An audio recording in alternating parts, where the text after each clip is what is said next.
লাব্বাইক আল্লাহুম্মা লাব্বাইক লাব্বাইক লা শারিকা লাকা লাব্বাইক।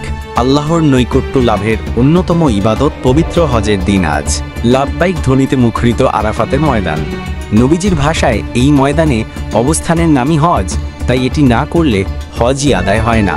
পৃথিবীর নানা প্রান্ত থেকে আগত লাখ লাখ মুসল্লি প্রত্যেকজনই আজ আরাফার ময়দানে অবস্থান করছেন। আরাফার দিন এমন এক ঐতিহাসিক দিন যেদিন হজরত আদম আলাইহিসসালাম ও হাওয়া আলাইহিসসালাম আরাফাতের ময়দানে পুনর্মিলিত হয়েছিলেন।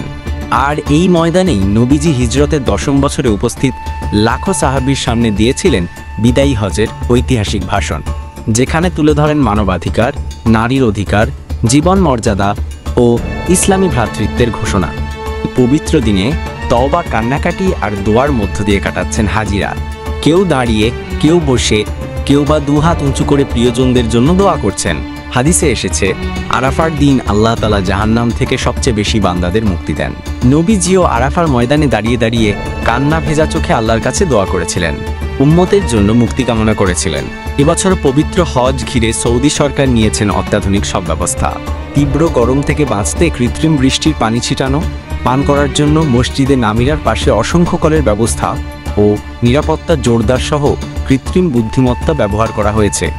বিশ্বের মানুষের কাছে শান্তির বার্তা পৌঁছে দিতে বাংলা সহ 35টি ভাষায় হজের খুতবার অনুবাদের ব্যবস্থাও করেছে সৌদি সরকার। সূর্যাস্ত পর্যন্ত হাজিরা দোয়া ইস্তেগফারে অবস্থান করবেন ঐতিহাসিক আরাফাতের ময়দানে।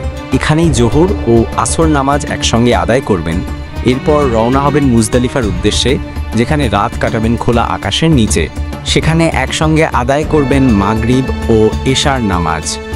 ভোর হলে নিবেন জামারাতে যাওয়ার প্রস্তুতি। সেখানে গিয়ে তারা শয়তানকে পাথর মারবেন।